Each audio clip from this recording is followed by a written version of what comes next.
தினம் ஒரு தகவல், தினம் ஒரு ஞானம். பிரம்ம ரிஷி பிதாமக பத்ரிஜி அவர்களுக்கு நம் அனைவருடைய வணக்கத்தையும் நன்றியும் தெரிவிச்சுக்கலாம். சுவாசம் டிவி நேயர்கள் அனைவருக்கும் கார்த்திகை தீப திருநாள் வாழ்த்துக்கள். கார்த்திகை தீபம் என்னன்னு கேட்டா எல்லா நாடுகளிலும் கொண்டாடப்படும் ஒரு விழாவாகும். சங்க காலத்திலிருந்தே இந்த கார்த்திகை தீப திருவிழா கொண்டாடப்படுகிறது. கிமு 200 மற்றும் கிபி 100 ஆண்டுகளிலிருந்தே இந்த விழா கொண்டாடப்படுவதாக சங்க இலக்கியங்களில் கூறப்படுகிறது. ஔவையாரின் பாடலிலேயே இந்த கார்த்திகை தீப திருநாளை பற்றி சொல்லி இருக்கிறார்கள். எவ்வளவு அழகா இருக்குல்ல. தீபம் அப்படின்னு சொல்லும் பொழுதே என்ன அப்படின்னு சொன்னா, தீபம் அப்படின்னா ஒளி அப்படின்னு அர்த்தம். ஒளி எங்கு இருக்க வேண்டும்னா நம்முள் இருக்க வேண்டும். நம்ம என்ன பண்றோம், கார்த்திகை நிறைய தீபங்கள் ஏற்றி நாம் நிறைய கொண்டாடுகிறோம். ஆனால் இந்த ஒளி, இந்த வெளிச்சம் என்பது அக வெளிச்சம்.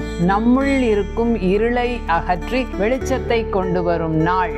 சிவபெருமான் பிரம்மாவிற்கும் திருமாலிற்கும் அக்னி பிழம்பாக காட்சி அளித்த நாள் இந்த கார்த்திகை தீபம் என்று சொல்கிறார்கள். எவ்வளவு சிவன் ஒளிப்பிழம்பாக காட்சி அளித்த நாளை கார்த்திகை தீப திருநாளாக கொண்டாடுகிறோம். சர்வாலய தீபம் அப்படின்னு சொல்வாங்க. சர்வாலய தீபம்னா எல்லா கோவில்களிலும் ரொம்ப அற்புதமாக இருக்கும். சிவன் கோவில்கள், பெருமாள் கோவில்கள், எல்லா கோவில்களிலும் இந்த தீபம் என்பது ஏற்றப்பட்டு ரொம்ப வண்ண விளக்குகளால் அலங்கரிக்கப்பட்டு அந்த ஆலயமே ரொம்ப அற்புதமான ஒரு ஸ்வர்க்க பூமியாக காட்சியளிக்கும். அதனால் சர்வாலய தீபம்னா எல்லா ஆலயங்களிலும். இன்னொன்று திருவண்ணாமலை தீபம் அப்படின்றது எல்லாருக்கும் தெரியும். மலை மேல், அவ்வளவு பெரிய மலை மேல் எத்தனையோ கிலோ நெய் ஊற்றி இவ்வளவு கனம் இருக்குமா திரி. அவ்வளவு இங்கேயோ எவ்வளவு தூரத்தில் இருந்தாலும் அந்த வெளிச்சம் தெரியுமோ. எத்தனையோ நாட்கள் கூட அந்த விளக்கு எரியும் என்று சொல்வார்கள். இது எல்லாமே எதை உணர்த்துவதற்காக அப்படின்னு சொன்னா, மலை மேல் ஏற்றும் விளக்கு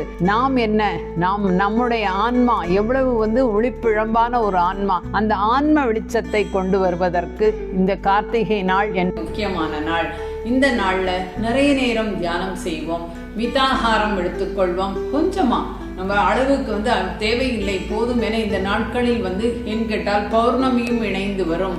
கார்த்திகை முருகனுக்கு உகந்த நாளாக கொண்டாடுகிறார்கள் சிவாலயங்களில். இன்னொன்று கிருஷ்ணருக்கு உகந்த நாளாக ரோஹிணி நட்சத்திரத்திலும் அவர்கள் இந்த கார்த்திகை தீப திருநாளை கொண்டாடுவார்கள். நாம் இந்த நாட்களில் ஆற்றல் நிறைய இருக்கும். அப்போ இந்த நாள்ல பார்த்தீங்கன்னா சுத்தி பாருங்க, எவ்வளவு அழகழகா தீபங்கள் இருக்கு. அந்த தீப வெளிச்சம் அப்படின்றது அகவிளக்கை ஏற்று, நாம் புறவிளக்கை மட்டுமே ஏற்றி கொண்டிருப்போம். ஆனால் இந்த அகவிளக்கை ஏற்றுவது அப்படின்றது எப்படி வரும் அப்படின்னு சொன்னா, நிறைய நேரம் தியானம் செய்யும் பொழுது, அந்த தியானம் செய்து ஞானத்தை பெறும் பொழுது நாம் அந்த அகவிளக்கு உள்ளுக்குள்ள ஒரு வெளிச்சம், அக வெளிச்சம் என்பது கண்டிப்பாக வரும். இந்த அக வெளிச்சம் என்பது தான் மிக மிக முக்கியமான ஒரு விஷயம். ஏன்னா நான் ஒரு ஆன்மா என்று தெரிந்து கொள்வது. இன்னொன்று என்னன்னு கேட்டா, அந்த அக வெளிச்சம் வரும்பொழுது நமக்கு ஒரு ஞானம் கிடைக்கும். ஏன் வந்தோம், எந்த பர்பஸ்க்காக வந்தோம், எதற்காக நாம் இந்த பூமிக்கு வந்தோம், என்ன செய்ய வேண்டும், அந்த ஞானத்தை தெரிந்து கொள்ள வேண்டும். இந்த ஞானத்தை நிறைய பேருக்கு பகிர வேண்டும். நிறைய பிரமிழ்ல நிறைய ஆற்றல் இருக்கும். இந்த கார்த்திகை தீப திருநாள்ல புராதன கோவில்களுக்கு போய் அங்க உட்கார்ந்து நிறைய நேரம் இந்த ஒளி என்பது வெளிச்சம், அந்த அகவெளிச்சத்திற்காக தியானம் செய்யுங்கள். தியானம் செய்யும் பொழுது நல்ல ஒரு ஆற்றல் இருக்கும்.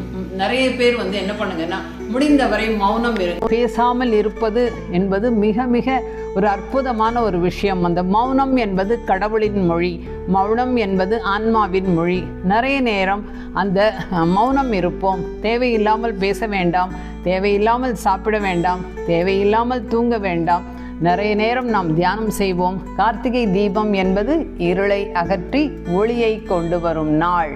இருள் என்பது என்னன்னா, நமக்குள் இருக்கும் பயம், அதுக்கப்புறம் ஒரு தைரியம் இல்லாத விஷயம், அதுக்கப்புறம் ஒரு சோம்பேறித்தனம், நமக்கு தேவையில்லாத எனர்ஜியை நாம் வேஸ்ட் பண்றோம். இந்த மாதிரி நிறைய இருளை நாம் உள்ள வச்சுக்கிருக்கோம். ஏன்னு கேட்டால் எதிர்பார்ப்பு, ஒரு அக்செப்டன்ஸ் இல்லாமல் போவது, இந்த மாதிரி நிறைய விஷயங்கள் நமக்குள் இருக்கும். நமக்குள் இருக்கும் இருள் என்பது நம்மளுடைய எதிர்மறை குணங்கள், எதிர்மறை எண்ணங்கள், எதிர்மறை செயல்கள், இவ்வளவோ விஷயம் இருக்கு. நாம் எதை நோக்கி போறோம், ஏன்னு கேட்டா நாம் யார் அப்படின்னு சொல்லும்பொழுது நான் ஒரு ஆன்மா என்ற ஒரு புரிதல் வேண்டும். இது எல்லாமே வரணும். இதுதான் நமக்குள் இருக்கும் ஒரு இருள். இந்த இருளை அகற்றி ஒளியை கொண்டு வரும் நாள் தான் அக ஒளியை கொண்டு வரும் நாள் இந்த கார்த்திகை தீப திருநாள்.